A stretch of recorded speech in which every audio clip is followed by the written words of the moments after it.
जो अनंतपुर का मता है, अगर आप उसको देखें, जो किसान आंदोलन की, चाहे शंभू बॉर्डर का दूसरा आंदोलन, चाहे पहला आंदोलन, ज्यादातर मांगे जो जमीन की, पानी की, लोगों के हालातों में सुधारों की, वो उसके प्रति और लोगों को जानकारी ज्यादा इन आंदोलनों के माध्यम से मिली है। और हरियाणा में जो चेतना है वो बढ़ी है। निश्चित तौर पर जो हालात पंजाब के हैं आज वो कल हरियाणा के होंगे, इसमें कोई दो राय किसी को होनी नहीं चाहिए। पंजाब को राष्ट्रवाद विरोधी वहां के युवाओं को साबित करना, आतंकी बताकर हरियाणा के नौजवानों को राष्ट्रवाद के नाम पर उनके खिलाफ खड़ा करने का काम सरकारों ने किया हो। जो सालों साल पहले हरियाणा और पंजाब के बीच में एक दीवार खींचकर दोनों को एक दूसरे के मुकाबले खड़े करने का प्रयास किया गया, मुद्दे पैदा किए गए कि हरियाणा और पंजाब के लोग एक दूसरे से ना जुड़े, केवल इन प्रदेशों को आपस में लड़ाई रखना कि ये एक होकर इतनी बड़ी ताकत हो जाएंगे कि एशिया में एक बड़ी महाशक्ति के रूप में इन दो प्रदेशों के लोग मिलकर सामने आ सकते हैं। जमीनों की लूट हरियाणा और पंजाब में सीधे तौर पर इंडस्ट्रियलाइजेशन के माध्यम से नाम देकर, उसको विकास का नाम देकर की जा रही है। हरियाणा में एक दिल्ली के एक बिल्डर उसकी जमीन के ऊपर जबरन कब्जा लेने लगते हैं तो किसान वहां जाता है और रोकने का प्रयास करता है तो उसको जिंदा जला देते हैं ये। और जब किसान मेरे पास आते हैं अपनी जमीन की कोई फर्द उनकी मैं देखता हूँ, मैंने आज तक किसी किसान की ऐसी फर्द ना देखी जिसमें लाल एंट्री ना हो। आज जो पंचकुला के आसपास का सारा जो एरिया इंडस्ट्रियल जोन में जाना है वो पहले दूसरे लोग खरीद चुके हैं, किसानों के पास उसकी मलकियत बहुत कम है। कि जब पंजाब का किसान रोए कि ये मेरे खेत होते थे, चंडीगढ़ में किसी बिल्डिंग के पास किसी पुराने दरखत, किसी पीपल के पेड़ को देखकर, कहीं अपने बुजुर्गों की मड़िया किसानों को देखकर वो रोए और कहे कि हमारे खेतों में बने इन कंक्रीट के जंगलों में, इमारतों में हम चौकीदार बन के रह गए। और सबसे अलग जो हरियाणा प्रदेश है, यहाँ का नौजवान है, यहाँ के लोग हैं, उनके मन में पगड़ी का जो सम्मान है वो कई गुना बढ़ा इस आंदोलन के बाद। कि सिक्खी के प्रति, पगड़ी के प्रति हरियाणा में सम्मान कई गुना बढ़ा है। अगर दुनिया में कोई चीज है तो वो खुद मुख्तियारी है। खुद मुख्तियारी जिसके पास नहीं है वो इंसान एक तरह से जिंदा भी उसको ना माने। मैं तो ये कहता हूँ कि partition of India is not the partition of India but that was the partition of Punjab. Canada ਦੀ ਧਰਤੀ ਤੋਂ ਚੱਲਦੇ ਪੰਜਾਬੀ ਡਾਇਸਪੋਰਾ ਟੀਵੀ ਦੇ ਉੱਤੇ ਤੁਹਾਡਾ ਸਭ ਦਾ ਬਹੁਤ-ਬਹੁਤ ਸਵਾਗਤ ਹੈ। ਜਿਵੇਂ ਤੁਸੀਂ ਜਾਣਦੇ ਹੋ ਅਕਸਰ ਸਾਨੂੰ ਜੁਆਇਨ ਕਰਦੇ ਨੇ ਵੀਕਲੀ ਕੋਈ ਨਾ ਕੋਈ ਸ਼ਖਸੀਅਤ, ਕਦੇ ਪੰਜਾਬ ਤੋਂ, ਕਦੇ ਹਰਿਆਣਾ ਤੋਂ, ਕਦੇ ਕਿਸੇ ਹੋਰ ਪਾਰਟ ਤੋਂ ਜਿੱਥੇ ਸਾਡੀਆਂ ਜੜ੍ਹਾਂ ਨੇ। ਸੋ ਉਸੇ ਤਰ੍ਹਾਂ ਹੀ ਅੱਜ ਆਪਾਂ ਗੱਲ ਕਰਾਂਗੇ ਹਰਿਆਣਾ ਦੇ ਇੱਕ ਐਕਟਿਵਿਸਟ ਨਾਲ ਜਿਹੜੇ ਬਾਏ ਪ੍ਰੋਫੈਸ਼ਨ ਲਾਇਰ ਨੇ, ਪਰ ਐਗਰੀਕਲਚਰ ਬੈਕਗਰਾਉਂਡ ਹੋਣ ਕਰਕੇ ਉਹ ਖੇਤੀ ਦੇ ਮਸਲਿਆਂ ਨਾਲ ਉਨੇ ਹੀ ਜ਼ੋਰਦਾਰ ਤਰੀਕੇ ਨਾਲ ਜੁੜੇ ਹੋਏ ਨੇ ਜਿਵੇਂ ਕਿ ਇੱਕ ਬੰਦਾ ਜਿਹੜਾ ਕਿਸੇ ਆਮ ਕਿਸਾਨ ਯੂਨੀਅਨ ਦੇ ਵਿੱਚ ਕੰਮ ਕਰ ਰਿਹਾ ਹੁੰਦਾ, ਜਾਂ ਇੱਕ ਕਿਸਾਨ ਯੂਨੀਅਨ ਦਾ ਲੀਡਰ ਹੁੰਦਾ, ਜਾਂ ਫਿਰ ਇੱਕ ਉਹ ਸਧਾਰਨ ਬੰਦਾ ਜਿਹੜੀ ਆਪਣੀ ਖੇਤੀ ਬਾਰੇ ਚਿੰਤਤ ਹੈ। ਉਸੇ ਤਰ੍ਹਾਂ ਹੀ ਉਹ ਵੀ ਨੇ, ਭਾਵੇਂ ਉਹਨਾਂ ਦਾ ਪ੍ਰੋਫੈਸ਼ਨ ਜਿਹੜਾ ਹੈਗਾ ਉਹ ਖੇਤੀਬਾੜੀ ਨਹੀਂ ਰਿਹਾ, ਹੁਣ ਖੇਤੀਬਾੜੀ ਦੀ ਜੜ੍ਹਾਂ ਨੇ, ਬਟ ਉਹ ਲੀਗਲ ਪ੍ਰੋਫੈਸ਼ਨ 'ਚ ਨੇ। Punjab and Haryana high court ਦੇ ਵਿੱਚ ਇਹ ਲਾਇਰ ਨੇ। ਉਸ ਤੋਂ ਇਲਾਵਾ SKM ਇਨਕਲਾਬ ਯੂਨੀਅਨ ਚਲਾ ਰਹੇ ਨੇ। ਸੋ ਮੈਂ ਉਹਨਾਂ ਦਾ ਪਹਿਲਾਂ ਸਵਾਗਤ ਕਰਦਾ। ਐਡਵੋਕੇਟ ਧਰਮਵੀਰ ਢੀਂਡਸਾ ਜੀ ਸਾਡੇ ਨਾਲ ਜੁੜ ਚੁੱਕੇ ਨੇ ਹਰਿਆਣਾ ਤੋਂ, ਉਹਨਾਂ ਦਾ ਬਹੁਤ-ਬਹੁਤ ਸਵਾਗਤ ਹੈ।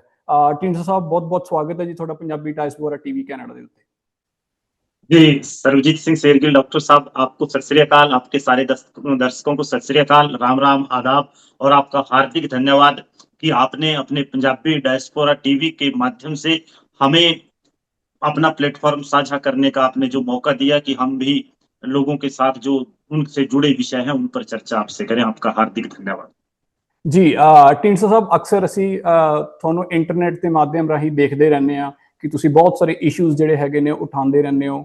ਸੋ ਉਹ ਜਿਹੜੇ ਕਈ ਵਾਰੀ ਇੱਦਾਂ ਹੁੰਦਾ ਕਿ ਮੇਨ ਸਟ੍ਰੀਮ ਮੀਡੀਆ ਨਹੀਂ ਉਠਾ ਰਿਹਾ। ਸੋ ਸਾਡੇ ਕੋਲ ਇੱਕ ਪਲੇਟਫਾਰਮ ਆ ਗਿਆ ਅੱਜ ਜਿਹੜਾ ਸੋਸ਼ਲ ਮੀਡੀਆ, ਉਹਦੇ ਵਿੱਚ ਜਿਵੇਂ ਤੁਸੀਂ ਹੋ ਜਾਂ ਹੋਰ ਤੁਹਾਡੇ ਵਰਗੇ ਜਿਹੜੇ ਬਹੁਤ ਸੂਝਵਾਨ ਇੱਕ ਸੈਗਮੈਂਟ ਹੈ ਜਿਹੜਾ ਉਹ ਇੱਕ ਰਾਏ ਪੈਰਲਲ ਰੱਖਣ ਲੱਗ ਗਿਆ, ਜਿਸ ਰਾਏ ਨੂੰ ਕਿਤੇ ਫਾਰਮਲ ਮੀਡੀਆ 'ਚ ਸਪੇਸ ਨਹੀਂ ਮਿਲਦੀ ਸੀ।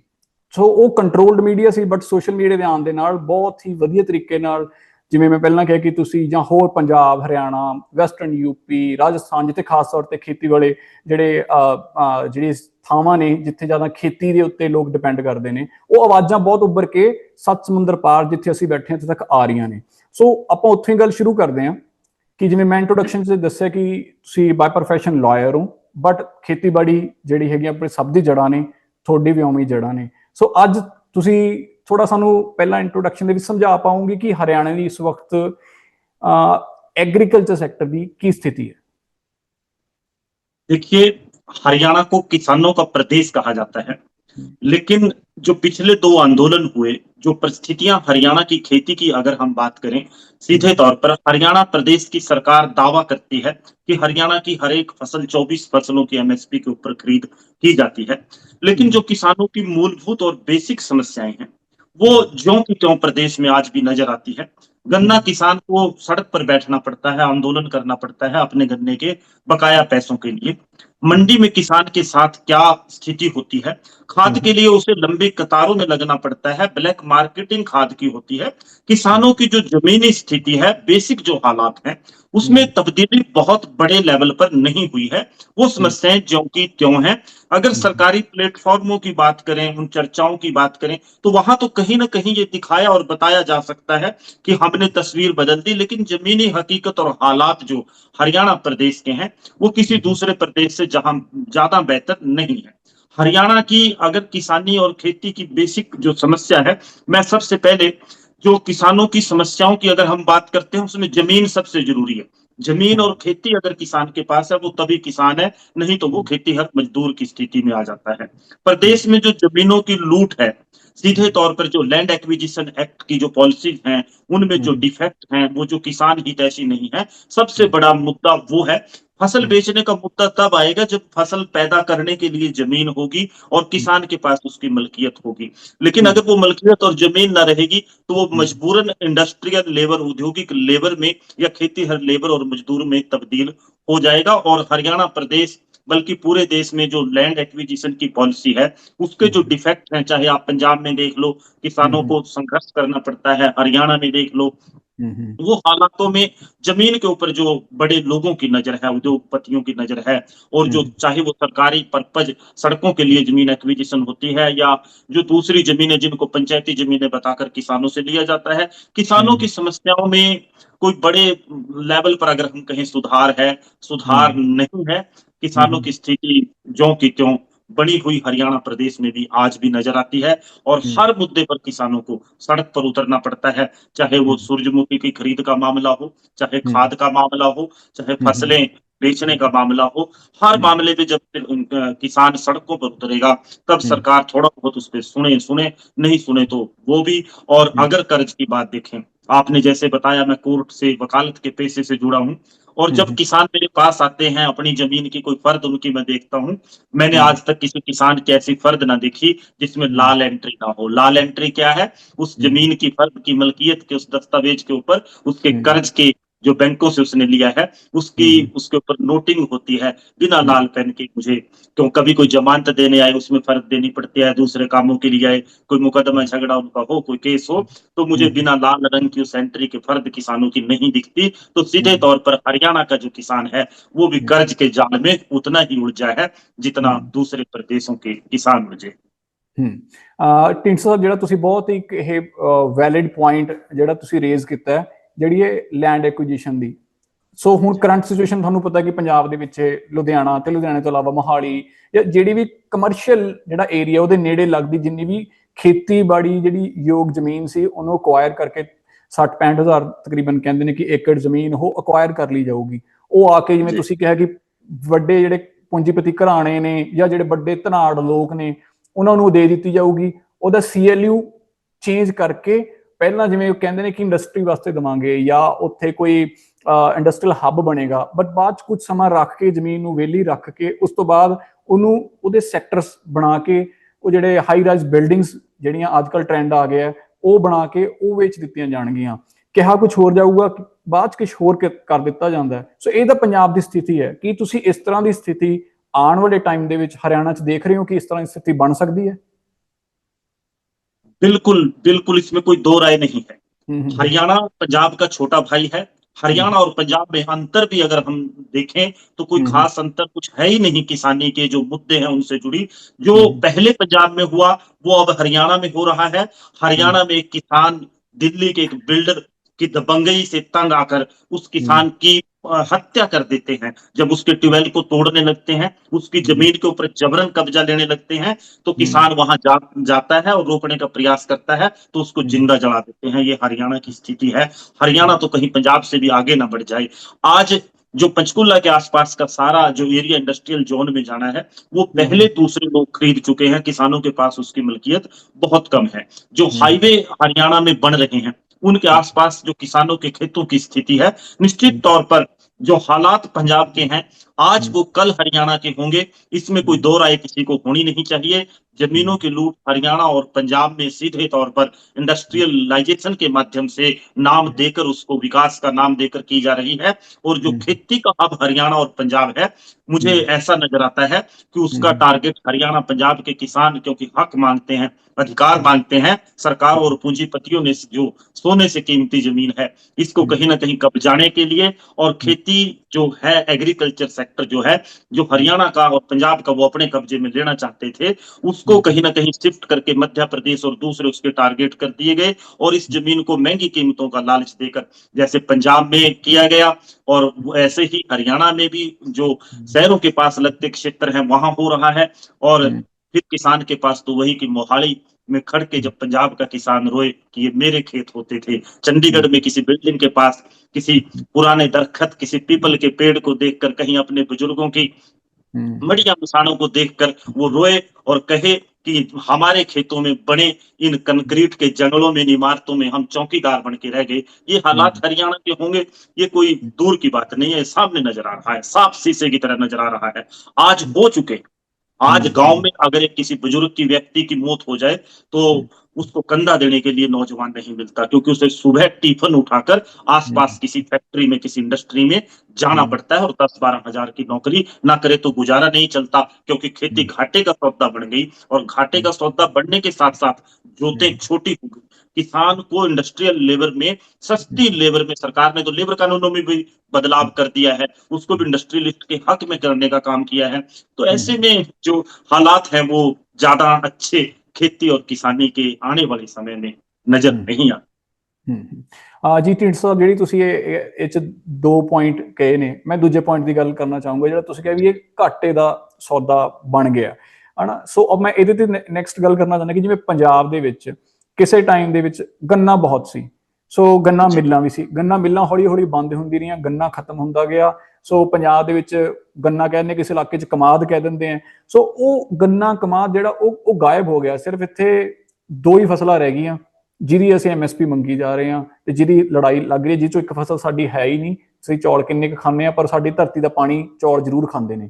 ਪਰ ਆਪਾਂ ਗੱਲ ਕਰੀਏ ਜੇ ਤੁਹਾਡਾ ਇਲਾਕਾ ਹੈ ਜਿਹੜਾ ਪੁਆਧ ਬੈਲਟ, ਜਿਹੜੀ ਥੋੜੀ ਜਿਵੇਂ ਅੰਬਾਲੇ ਜ਼ਿਲ੍ਹੇ ਦੇ ਵਿੱਚ ਵੀ, ਉੱਧਰ ਵੀ ਜਿਵੇਂ ਸਹਿਜਾਦਪੁਰ, ਉੱਧਰ ਗੰਨਾ ਮਿਲ ਹੈਗੀ ਹੈ, ਜਾਂ ਹੋਰ ਉੱਧਰ ਵੀ ਗੰਨੇ ਦੀ ਪੈਦਾਵਾਰ ਕਾਫੀ ਸੀ ਪੁਰਾਣੇ ਟਾਈਮ ਦੇ ਵਿੱਚ। ਤਾਂ ਅੱਜ ਦੀ ਸਥਿਤੀ ਕੀ ਹੈ, ਉਹ ਤੁਸੀਂ ਸਾਨੂੰ ਬਿਹਤਰ ਦੱਸ ਸਕਦੇ ਹੋ ਕਿ ਉੱਥੇ ਵੀ ਇਹ ਸ਼ਿਫਟ ਆਇਆ ਕਿ ਬਾਕੀ ਹੋਰ ਫਸਲਾਂ ਤੋਂ ਕੱਟ ਕੇ ਓਵਰਆਲ ਹਰਿਆਣਾ ਦੇ ਵਿੱਚ ਕਿ ਸਿਰਫ ਦੋ ਹੀ ਫਸਲਾਂ ਰਹਿ ਗਈਆਂ, ਜਾਂ ਕਣਕ ਜਾਂ ਜੀਰੀ, ਦੋ ਹੀ ਰਹਿ ਗਈਆਂ, ਜਾਂ ਹਜੇ ਵੀ ਉੱਥੇ ਗੰਨੇ ਦੀ ਖੇਤੀ ਜਾਂ ਕੋਈ ਹੋਰ खेती है? स्थिति की है इस वक्त?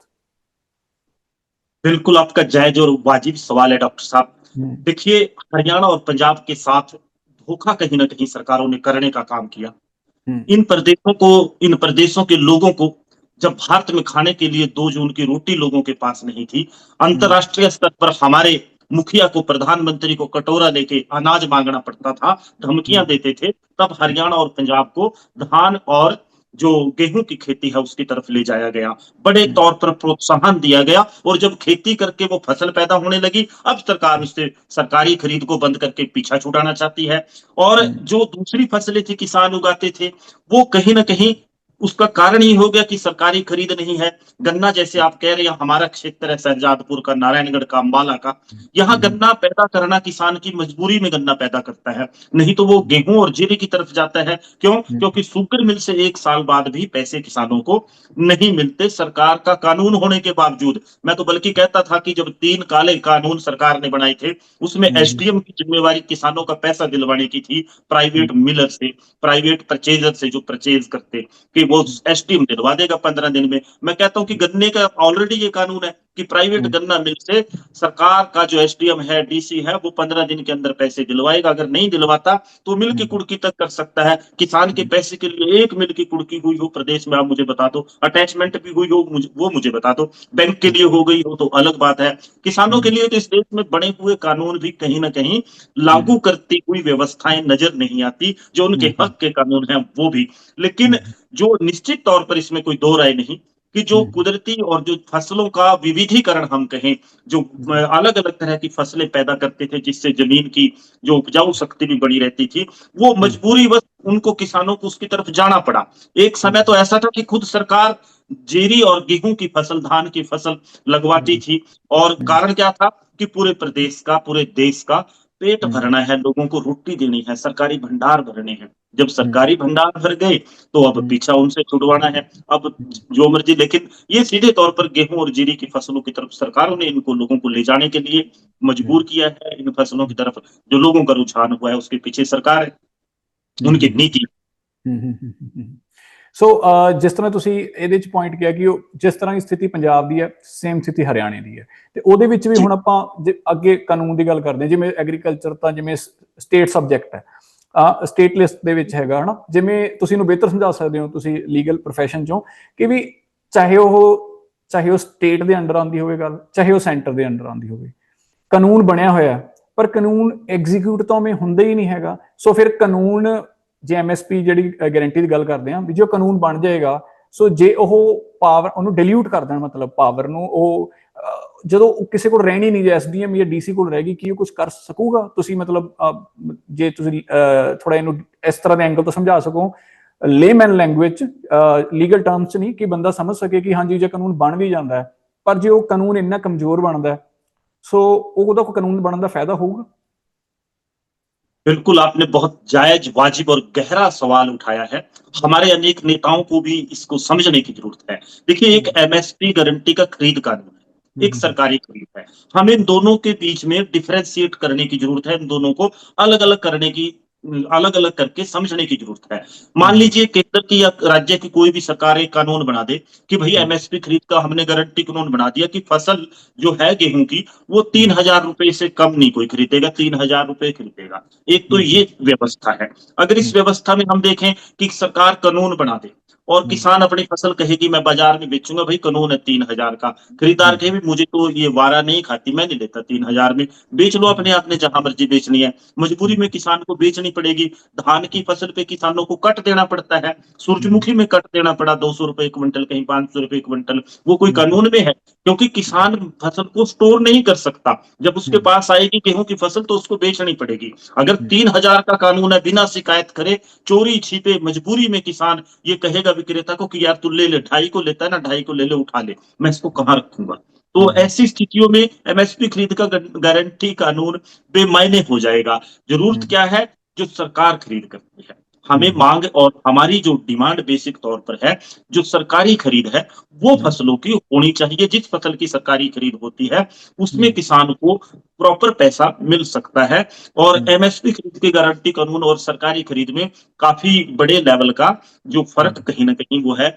केंद्र सरकार ये तो कानून बना, इसमें तो सरकार को एतराज भी ना होना चाहिए कि एमएसपी खरीद का गारंटी कानून हम बना देते हैं भाई, कि इतने रेट पर फसलें, फला फसल इतने पे बिकेगी, फला इतने पे बिकेगी। लेकिन किसान, आज शुगर मिल का रेट कोई और होता है, लेकिन किसान को पैसे की जरूरत है। शुगर मिल में लंबे समय में, साल बाद उसको 1 साल तक कई बार पैसे नहीं मिलते, तो वो क्रैशरों में कम रेट पर बेचने के लिए मजबूर हो जाता है। कई बार शुगर मिल में भी उसके साथ ऐसे मामले हमने देखे कि जो वहां कुछ दलाल तरह के लोग काम करते हैं। किसान की पेमेंट होनी है 310 रुपए की, मान लीजिए आप, और वो कहता है किसान मुझे तो पैसे की जरूरत है, वो कहता भी 50 रुपए का कट लगा, पर्ची मुझे दे दे, ले जा पैसे। तो ऐसी मजबूरियां होती हैं, उसको साहूकार का पैसा देना है, मजदूर का पैसा देना है, अगली फसल के लिए खाद बीज खरीद करना है। छोटा और मंझोला किसान बहुत बदतर हालात है। ये कानून किसान हित के जो थोड़े बहुत हैं भी, जैसे मैंने बताया कि गन्ना का जो कानून है कि गन्ना किसान जब शुगर मिल को पैसे देगा, 15 दिन के शुगर मिल को फसल देगा,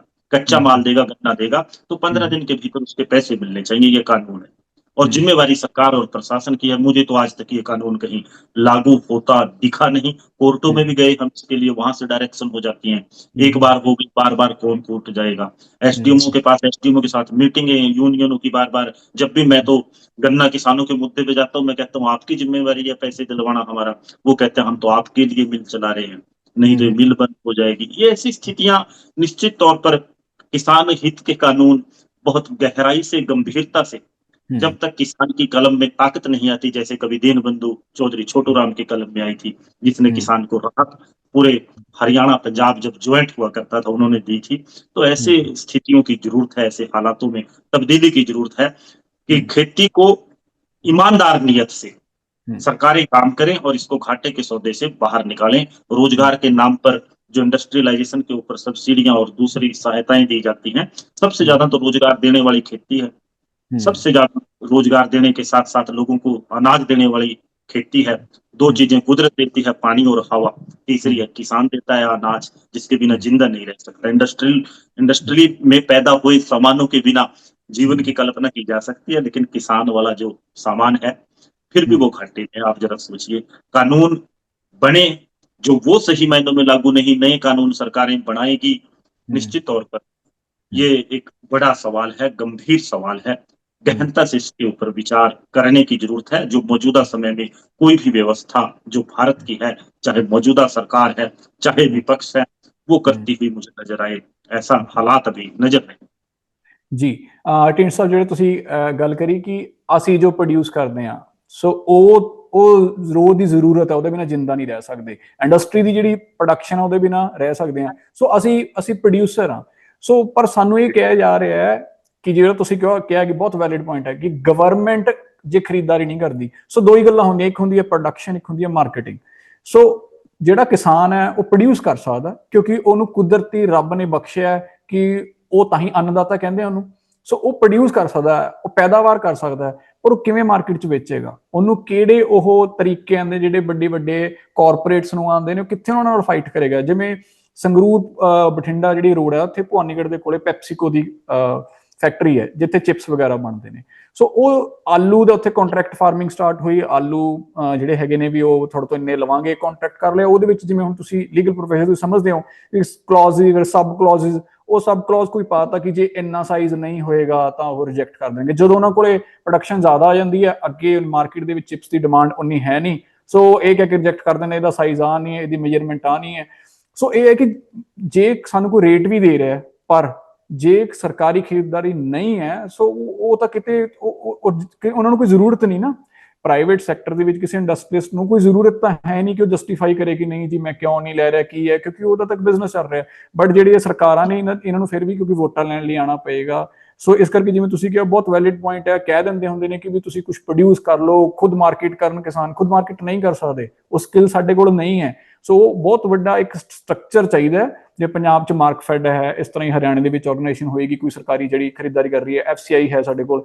ਸੋ ਇਹ ਜਿਹੜੀ ਆਰਗੇਨਾਈਜੇਸ਼ਨ ਜਿਹੜੀ ਬਣੀ ਹੋਈ ਹੈ, ਇਹਨਾਂ ਨੂੰ ਉਹ ਖਤਮ ਕਰਕੇ ਹੌਲੀ ਹੌਲੀ ਕਰ ਰਹੇ ਨੇ ਕਿ ਇਹ ਖਤਮ ਹੋ ਜਾਣ, ਫਿਰ ਪ੍ਰਾਈਵੇਟ ਖਿਡਾਰੀਆਂ ਨਾਲ ਖੇਡੋ ਜੋ ਆਪਾਂ ਨਹੀਂ ਖੇਡ ਸਕਦੇ। ਸੋ ਬਹੁਤ ਹੀ ਤੁਸੀਂ ਵੈਲਿਡ ਪੁਆਇੰਟ ਇਹ ਰੱਖਿਆ। ਦੂਜਾ ਮੈਂ ਪੁਆਇੰਟ ਜਿਹੜਾ ਤੁਸੀਂ ਕਹਿ ਰਹੇ ਸੀਗੇ ਕਿ ਵੀ ਉੱਥੋਂ ਬੰਦੇ ਜਾਂ ਤਾਂ ਖੇਤੀ ਕਰਨਗੇ ਜਾਂ ਫਿਰ ਉੱਥੇ ਫੈਕਟਰੀਆਂ ਲੱਗ ਜਾਣਗੇ, ਤੁਹਾਨੂੰ ਫੈਕਟਰੀਆਂ ਦੇ ਵਿੱਚ ਭੇਜ ਦੇਣਗੇ।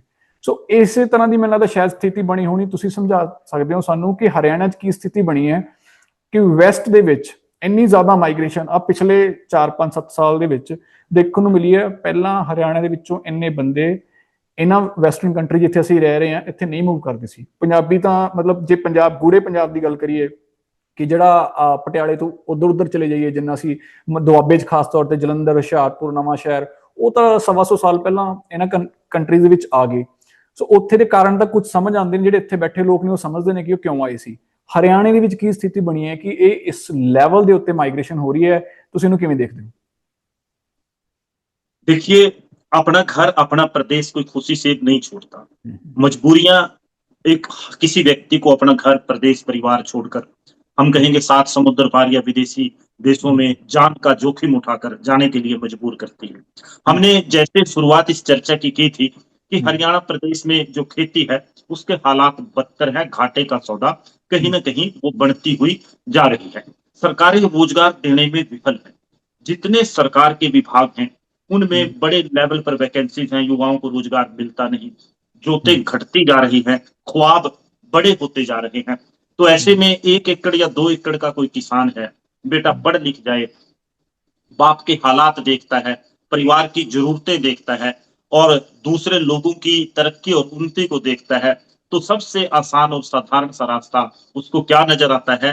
रोजगार अगर ना मिले, नौकरी अगर ना मिले, तो सबसे सिंपल रास्ता उसको ये नजर आता है कि इस जमीन को बेच दें और मैं फॉरेन चला जाऊं, वहां से पैसे कमाऊं, परिवार का भी उद्धार हो, उत्थान हो, तरक्की हो और मेरा भी जीवन कटे। तो ऐसे हालातों में जो फॉरेन इमिग्रेशन है, उसके लिए सीधे तौर पर देश में, प्रदेश में रोजगार की कमी और खेती का घाटे का सौदा बढ़ना, जोतें छोटी होना। मैं तो बल्कि ये कहता हूं कि कभी एक कहावत थी, एक विद्वान ने कहा था कि उत्तम कृषि मध्यम व्यापार नीच चाकरी, ये कभी कहा गया था।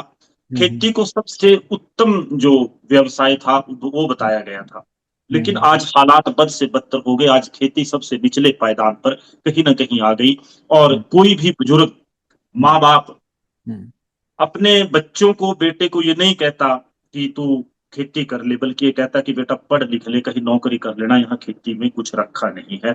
हमारी जिंदगी निकल गई, तुम्हारी भी निकल जाएगी। ये स्थिति मेरे खुद के साथ भी है और आगे मैं अपने बच्चों को भी कहता हूँ कि भाई, मैंने उसमें चीज जोड़ दी कि बेटा अगर चाहता है तेरे पास खेत रहे, अगर चाहता है ये खेती, ट्रैक्टर, ये तेरा रुतबा बना रहे गांव में, तेरी जड़ें लगी रहे, तो इसके लिए तुझे खेती के साथ कोई और धंधा चाहिए ही चाहिए। अगर तू सोचेगा कि मुझे ऐतराज नहीं, तू खेती कर ले, लेकिन तेरे पास ना खेत रहेंगे, ना खेती रहेगी और जिंदगी तेरी दुर्भर होगी। मैंने इसमें ये चीज जोड़ दी कि अगर तुझे ये रखना है, पुश्तैनी अपना जो खेती बाड़ी का सिस्टम है, धंधा है, तो तुझे इसके साथ कुछ और चाहिए, क्योंकि ये घाटे का सौदा बढ़ चुका है। खुद हमने खेतों में काम भी किया, अब भी खेती करते हैं, लेकिन उसमें क्या है कि वहां से गुजारा चलाना संभव नहीं है, छोटे और मंझोले किसानों का तो खासकर विशेष तौर पर। ऐसे हालातों में विदेशी जो इमिग्रेशन है, जो लोगों का वैध अवैध तरीके से बाहर जाना है, आप डोंकी रूट की बात कीजिए या दूसरे मामलों की बात कीजिए, और अनेक लोग तो ऐसे आते हैं जो उनके पास काबिलियत नहीं है। बाहर विदेश में आप जाओगे, एक अनस्किल्ड लेबर, अगर आप जाओगे एक स्किल्ड लेबर, अगर बाहर के देशों को, विदेश में आपकी जरूरत है, आपके पास कोई ऐसी स्किल है, तो आप जाएं तो बेहतर है। लेकिन एक नॉर्मल सामान्य पढ़ा लिखा युवा जाएगा तो वो 2 नंबर के तरीके अपनाता है कई बार, और उसमें मैंने लोगों को देखा है कि सारी उम्र की पूंजी, जमीन बेचे हुए पैसे एजेंटों ने हड़प लिए, वो उनके ऊपर उल्टे मुकदमे हो गए, आगे मुकदमेबाजी चल रही है, रिजल्ट 0 है। तो ऐसे हालातों में ये एक बड़ी मार जो सीधे तौर पर युवा वर्ग है उसके ऊपर पड़ी हुई है। और कारण क्या है कि खेती जो पुश्तैनी व्यवसाय था, जो सीधे तौर पर उनको रोजगार देता था, वो घाटे का सौदा सरकारी नीतियों के कारण बन चुका है और इसलिए वो करना नहीं चाहते। घाटे का सौदा कौन करे? कोई भी नहीं करेगा। तो ऐसे हालातों में बढ़ना ही बढ़ना है और बड़े बदतर हालात थे हरियाणा में, जो विदेशों में जाने की ललक युवाओं में है, जो स्थिति है वो बड़े बदतर लेवल पर जा चुकी है। और मैंने तो कहा चीख चीख कर कि भाई, लोगों को बताते भी हैं कि 2 एकड़ बेच के गया, मेरे से लिखवा के ले लेंगे, 2 एकड़ वापस खरीद नहीं पाएगा कोई। बिरला चाहे ऐसी स्थिति में पहुंच जाए, 2 साल में तू आगे जाके स्टेबल होगा, 3 में, तब तक ये दो जो तूने 50 लाख में बेचे हैं 2 एकड़, 1 करोड़ के, ये 2 करोड़ के हो जाएंगे। तो ऐसी स्थिति में बदतर हालात है, इसके ऊपर गंभीरता से सरकारों को विचार करने की जरूरत है कि देश के युवाओं की मजबूरी या पसंद विदेश में जाना, विदेशों में नौकरी करना, चाकरी करना क्यों हो गया? उस व्यवसाय, उस धंधे को छोड़कर, जिसको कभी विद्वानों ने उत्तम कृषि कहा था, व्यापार से भी अव्वल दर्जा जिसको दिया था। जी ਢਿੰਡ ਸਾਹਿਬ, ਬਹੁਤ ਵਧੀਆ ਤਰੀਕੇ ਨਾਲ ਤੁਸੀਂ ਇਹ ਚੀਜ਼ ਐਕਸਪਲੇਨ ਕੀਤੀ। ਹੁਣ ਮੈਂ ਇਹੀ ਚੀਜ਼ ਤੇ ਜਿਹੜਾ ਇੱਕ ਟ੍ਰੈਂਡ ਤੁਸੀਂ ਕਹੇਗੇ ਜਿਹੜਾ ਬਾਹਰ ਆਉਣ ਵਾਲਾ ਬਣਿਆ, ਇੱਕ ਟ੍ਰੈਂਡ ਹੋਰ ਅਸੀਂ ਦੇਖ ਰਹੇ ਹਾਂ ਇੱਥੋਂ, ਜਿਹੜਾ ਕਿਉਂਕਿ ਸਾਨੂੰ ਤਾਂ ਇੰਟਰਨੈਟ ਦੇ ਮਾਧਿਅਮ ਰਾਹੀਂ ਦਿਖਦਾ ਜੋ ਅਸੀਂ ਦੇਖਦੇ ਹਾਂ, ਉਹ ਹੋਇਆ ਕਿ ਐਕਟਿਵਿਜ਼ਮ ਬਹੁਤ ਜ਼ਿਆਦਾ ਹਰਿਆਣਾ ਦੇ ਵਿੱਚ ਹੁਣ ਹੋ ਗਿਆ। ਸੋ ਇਹ ਜਿਹੜਾ ਐਕਟਿਵਿਜ਼ਮ ਹੋਇਆ, ਇਹ ਅਸੀਂ ਦੇਖਦੇ ਹਾਂ ਕਿ ਪੋਸਟ ਜਿਹੜੀ ਉਹ ਐਜੀਟੇਸ਼ਨ ਹੈ ਉਸ ਤੋਂ ਬਾਅਦ ਹੀ ਨਜ਼ਰ ਆਉਂਦਾ ਕਿ ਲਾਈਕ 2021 ਦੇ ਵਿੱਚ ਜਿਹੜੀ ਫਾਰਮਰ ਐਜੀਟੇਸ਼ਨ ਹੋਈ, ਉਸ ਤੋਂ ਬਾਅਦ ਜਿਹੜਾ ਦੂਜਾ ਇਹ ਸ਼ੰਭੂ ਬਾਰਡਰ ਦੇ ਉੱਤੇ ਆ ਕੇ, ਸ਼ੰਭੂ ਦੇ ਉੱਤੇ ਜਿੱਥੇ ਰੋਕ ਲਿਆ ਗਿਆ ਸੀ ਕਿਸਾਨਾਂ ਨੂੰ ਅੱਗੇ ਦਿੱਲੀ ਵਧਣ ਤੋਂ, ਉੱਥੇ ਹੋਇਆ। ਇਹ ਦੋ ਜਿਹੜੀ ਤੁਸੀਂ ਐਜੀਟੇਸ਼ਨ ਦੇਖੀਆਂ, ਇਹਨਾਂ ਐਜੀਟੇਸ਼ਨ ਦੇ ਵਿੱਚ ਪਾਰਟਿਸਪੇਸ਼ਨ ਯੂਥ ਦੀ ਕਾਫੀ ਆਈ। ਤੁਸੀਂ ਇਹ ਥੋੜਾ ਸਾਨੂੰ ਐਕਸਪਲੇਨ ਕਰ ਸਕਦੇ ਹੋ ਕਿ ਹਰਿਆਣੇ ਦੀ ਸਥਿਤੀ ਉਹਨਾਂ ਤੋਂ ਪਹਿਲਾਂ ਕੀ ਸੀ, ਕਿੰਨੇ ਕੁ ਲੋਕ ਅਵੇਅਰ ਸੀ ਜਾਂ ਕਿੰਨਾ ਕੁ ਐਕਟਿਵਿਜ਼ਮ ਉੱਥੇ ਸੀਗਾ? ਕਿਉਂਕਿ ਸਾਡੇ ਕੋਲ ਤਾਂ ਸਿਰਫ ਇਹ ਸੋਸ਼ਲ ਮੀਡੀਆ ਦੇ ਰਾਹੀਂ ਜਿੰਨਾ ਕੁ ਆਇਆ ਤਾਂ ਉਹਦੇ ਬੇਸ ਤੇ ਤੁਹਾਨੂੰ ਇਹ ਕੁਐਸਚਨ ਪੁੱਛ ਰਹੇ ਹਾਂ। ਜਿਹੜੀ ਹੈਗੀ ਗਰਾਊਂਡ ਰਿਐਲਿਟੀ ਤੁਹਾਨੂੰ ਪਤਾ ਹੈ, ਕੋਈ ਸੋਸ਼ਲ ਸਟਰਕਚਰ ਚੇਂਜ ਹੋਇਆ, ਪੋਲੀਟੀਕਲ ਸਟਰਕਚਰ ਚੇਂਜ ਹੋਇਆ, ਇਕਨॉमिक स्ट्रक्चर चेंज होया, किस एस्पेक्ट से कोई चेंजेस आए ने कि पहला तो ही एवें सी? बिल्कुल, बड़ा जायज और वाजिब सवाल इन हालातों में आपका है, और मैं सीधे तौर पर कहूंगा कि संगति का असर पड़ता है। आप किन लोगों की और कैसी संगति में रहते हैं। 2000 जो पहला किसान आंदोलन हुआ 2020-19 का, और जो उस टाइम जो संघर्ष हुआ और जो पंजाब के लोगों ने उसमें अग्रणी भूमिका निभाई और हरियाणा ने साथ दिया, निश्चित तौर पर जो सालों साल पहले हरियाणा और पंजाब के बीच में एक दीवार खींचकर दोनों को एक दूसरे के मुकाबले खड़े करने का प्रयास किया गया, मुद्दे पैदा किए गए कि हरियाणा और पंजाब के लोग एक दूसरे से ना जुड़े बल्कि एक दूसरे को विरोधी के तौर पर देखें। सत्ता और सरकारों ने व्यवस्थाएं काबू करने के लिए, चाहे वो चंडीगढ़ का मुद्दा हो, हिंदी भाषी पंजाबी गांव का मुद्दा हो, या SYL लिंक नहर को लेकर दोनों प्रदेशों के बीच में खटास पैदा करने का काम हो, और इसमें सीधे तौर पर चाहे वो राष्ट्रवाद का मुद्दा हो, पंजाब को राष्ट्रवाद विरोधी वहां के युवाओं को साबित करना, आतंकी बताकर हरियाणा के नौजवानों को राष्ट्रवाद के नाम पर उनके खिलाफ खड़ा करने का काम सरकारों ने किया हो, केवल इन प्रदेशों को आपस में लड़ाई रखना कि ये एक होकर इतनी बड़ी ताकत हो जाएंगे कि पूरे हिंदुस्तान का नेतृत्व ही नहीं केवल बल्कि एशिया में एक बड़ी महाशक्ति के रूप में इन दो प्रदेशों के लोग मिलकर सामने आ सकते हैं। तो ऐसे हालातों में जो ये लंबे समय से किया जा रहा था, वो दीवार कहीं ना कहीं टूट गई। ये दीवार सामने नजर नहीं आती थी, लेकिन अदृश्य दीवार थी जो सिख और हरियाणा के लोगों का भाईचारा इसमें पंजाब के साथ बढ़ा, एक दूसरे की संस्कृति को समझा और एक दूसरे के बारे में जाना कि समस्याएं साझी हैं, और पंजाब से ये सीखा कि जत्थेबंदी कैसे चलानी है, कैसे उसको लंबे संघर्ष में लड़ना है, कैसे सेवा करनी है। तो वो निश्चित तौर पर बहुत इम्पैक्ट, बहुत प्रभाव जो पंजाब में किसान यूनियन थी, संगठन थे, उसका हरियाणा में पड़ा, और हरियाणा में अनेक नए संगठन भी इसको लेकर बने, लोग मुद्दों के प्रति जागरूक हुए, और सबसे अलग जो हरियाणा प्रदेश है, यहाँ का नौजवान है, यहाँ के लोग हैं, उनके मन में पगड़ी का जो सम्मान है वो कई गुना बढ़ा इस आंदोलन के बाद। और सीधे तौर पर जो सिख का नेतृत्व है उसको हरियाणा ने भी स्वीकार करने का काम किया कि हाँ भाई, जत्थेबंदी में, यूनियन के मामले में सिखों को साथ लेकर चलेंगे तो कुछ ना कुछ लक्ष्य हासिल होगा। सरकार से मुखर होकर लड़ने में जो सिखों की जो, क्योंकि वो सालों साल से पंजाब में संघर्ष कर रहे हैं, पंजाब मोर्चों का प्रदेश अगर मैं कहूँ, कभी बंदी सिखों का मोर्चा, उससे पहले कभी जो आंदोलन जो है, आंदोलन में क्या है, जो आनंदपुर का मता है अगर आप उसको देखें, जो किसान आंदोलन की, चाहे शंभू बॉर्डर का दूसरा आंदोलन, चाहे पहला आंदोलन, ज्यादातर मांगे जो जमीन की, पानी की, लोगों के हालातों में सुधारों की, वो क्या है, वो ज्यादातर वही है। वो उसके प्रति और लोगों को जानकारी ज्यादा इन आंदोलनों के माध्यम से मिली है, और हरियाणा में जो चेतना है वो बढ़ी है निश्चित तौर पर। दो इम्पैक्ट मैंने इस, जो एक दूसरे के नजदीक जो लोग आए, एक दूसरे के साथ घुल मिल गए, जो निश्चित तौर पर वो कहीं ना कहीं, पहला कि सिक्खी के प्रति, पगड़ी के प्रति हरियाणा में सम्मान कई गुना बढ़ा है, और दूसरा हरियाणा के लोगों ने जत्थेबंदी और लंबा संघर्ष जो है सीधे तौर पर वो करना, उससे काफी हद तक उनको ट्रेनिंग लगा लीजिए मिली है, उससे सीखा है लगा लीजिए मिला है, वो निश्चित तौर पर सामने आया है।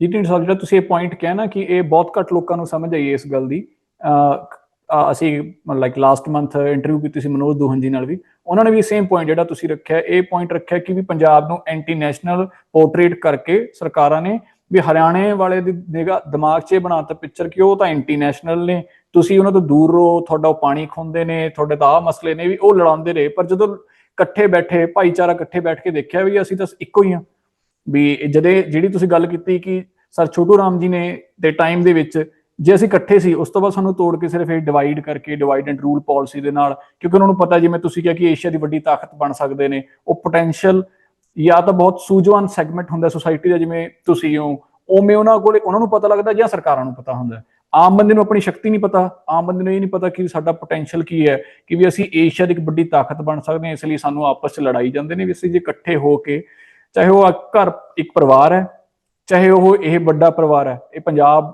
ਮਹਾ ਪੰਜਾਬ ਸੀ ਜਿਸ ਟਾਈਮ ਦੇ ਵਿੱਚ ਇਹ ਦਿੱਲੀ ਦੇ ਹੱਥ ਤੋਂ ਲੈ ਕੇ ਜਦ ਇਹ ਅੰਮ੍ਰਿਤਸਰ ਤੱਕ ਜਾਂਦਾ ਸੀ, ਸੋ ਜਾਂ ਉਸ ਤੋਂ ਵੀ ਪਹਿਲਾਂ ਜੇ ਅਸੀਂ ਗੱਲ ਕਰਾਂਗੇ ਤਾਂ ਪਾਕਿਸਤਾਨ ਤੱਕ ਵੀ, ਉਹ ਸਭ ਉਹ ਸਾਰੇ ਕੌਣ ਨੇ? ਉਹ ਲੋਕ ਨੇ ਜਿਹੜੇ ਦਸਾਂ ਨਹੁੰ ਦੀ ਕਿਰਤ ਕਰਕੇ ਖਾਣ ਵਾਲੇ ਲੋਕ ਹੈ, ਖੇਤੀ ਕਰਨ ਵਾਲੇ ਲੋਕ ਨੇ। ਸੋ ਜਿਵੇਂ ਤੁਸੀਂ ਕਿਹਾ ਸੀਗਾ ਕਿ ਵੀ ਉੱਤਮ ਖੇਤੀ ਸੀਗੀ, ਹੁਣ ਉਹ ਤ੍ਰਿਤੇ ਹੋ ਗਈ, ਤੀਜੇ ਨੰਬਰ ਤੇ।